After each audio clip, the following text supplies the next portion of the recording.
اور دیندار لوگ استفنس کو دفن کرنے کے لیے لے گئے اور اس پر ماتم کیے۔ آج کوئی دیندار روتا ہے، کسی کو ترس نہیں آتا۔ اگر آج کوئی یتیم بچہ روتا ہے، کسی کو ترس نہیں آتا۔ وہ بے دین لوگوں کو ترس نہیں آتا، دینداروں کو ترس آتا ہے۔ اور یہ لکھا استفنس کو دفن کیا گیا اور تمام دیندار لوگوں نے اس پر ماتم کیا۔ یسوع مسیح نے کہا، رونے والوں سے رو، ہنسنے والا سر ہنسو، ایماندار کا دکھ بانٹو۔ اور اسی طرح اعمال 10 کی 2 آیت میں لکھا ہے، وہ دیندار تھا اور اپنے گھرانے سمیت خدا سے ڈرتا تھا۔ کون؟ کلام مقدس کے مطابق، اور یہودیوں کو بہت خیرات دیتا تھا اور وقت خدا سے دعا کیا کرتا۔ کرنیلیس آدمی راستہ دیندار، اور اس وقت یہودیوں کو خیرات بہت دیتا تھا، غریبوں کو، یتیموں کو، بیواؤں کو، اور ہر وقت خدا سے دعا کیا کرتا۔ اس کے بعد دیندار دعا کرتے، دامنی کرتے، دیندار دوسروں کو دعا دیتے، لعنت نہیں کرتے، بددعا نہیں دیتے۔ اعمال 22 باب کی 12 آیت میں لکھا ہے، اور جب حننیہ شریعت کے موافق دیندار وہاں کے سب رہنے والے یہودیوں کے نزدیک نیک نام تھا، جس طرح بابا نور نیک نام تھا، لکھا ہے پیدائش کی کتاب میں کہ پوری دھرتی کے لوگوں میں سے نوح بے عیب، راست باز اور خدا کو پسند انسان تھا۔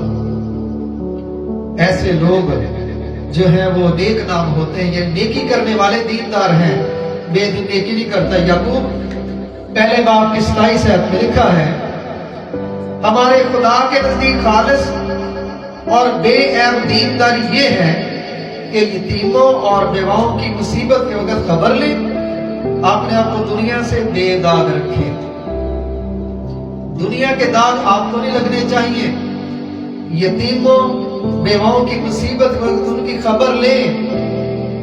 دیندار کی پہچان یتیموں بیواؤں کی داد رسی کرتا ہے، محنت کرتا ہے۔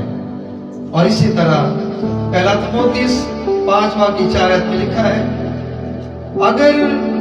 اگر کسی بیوہ کے بیٹے ہوتے، بیوہ عورت بھی دیندار کا کردار ادا کرتی، کیا لکھا ہے؟ تو وہ پہلے اپنے ہی گھرانے کے ساتھ دینداری کا برتاؤ کرنا سیکھے۔ کلام مقدس میں لکھے برتاؤ کرنا سیکھے۔ بیوہ ماں ہے، بہو ہے، بیٹی ہے، کیا کرے؟ ماں باپ کا حق ادا کرنا سیکھے۔ ماں باپ کو تنہا چھوڑ دیتے ہیں، بیویوں کے پیچھے لگ کر دور ہو جاتے ہیں۔ ماں باپ چاہے لوگوں سے خیرات مانگ دیتے ہیں۔ یہ دیندار کی نشانی، اگر بیوہ بھی دیندار ہے، اپنے بڑوں کی قدر کرے۔ اور کلام مقدس میں لکھا ہے، کیونکہ یہ خدا کے نزدیک پسندیدہ ہے۔ اور دوسرا تموتھیوس 3 باب کی 12 آیت میں لکھا ہے، بلکہ جتنے مسیح یسوع میں دینداری کی زندگی گزارنا چاہتے وہ سب ستائے جائیں گے۔ دیندار ہوشیار رہیں، ان پر مصیبتیں بھی آئیں گی، ان پر آزمائشیں بھی آئیں گی، کیونکہ ایوب دیندار تھا، اس پر آزمائش آئی۔ ابراہیم دیندار تھا، اس کی آزمائش لگی، خدا نے کہا تھا اپنا بیٹا مجھے دے دے، قربانی کرنے کے لیے گیا تھا نا اپنا بیٹا۔ تو دیندار لوگ، ایماندار لوگ تیار ہیں خدا کی آزمائش کے لیے۔ کلام مقدس میں لکھا ہوا ہے، ستائے جاتے ہیں۔ تسلیکیوں میں لکھا ہوا ہے، ستائے تو جاتے، تنہا نہیں چھوڑے جاتے، خدا ان کو تنہا نہیں چھوڑتا۔ اور اسی طرح دوسرا پترس پہلے باب کی 7 آیت میں لکھا ہے، اور دینداری پر برادرانہ الفت ہو، برادرانہ الفت پر محبت بڑھاؤ۔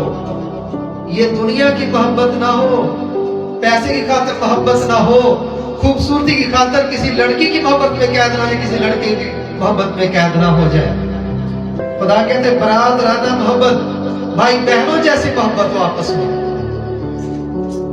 تو اسے دینداری کہا گیا ہے۔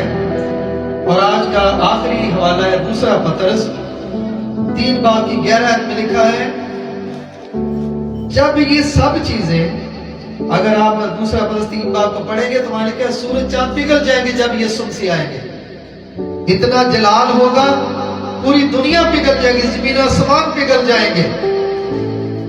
جب یہ سب چیزیں اس طرح پگھلنے والی ہیں تو تمہیں پاک چال چلن اور دینداری میں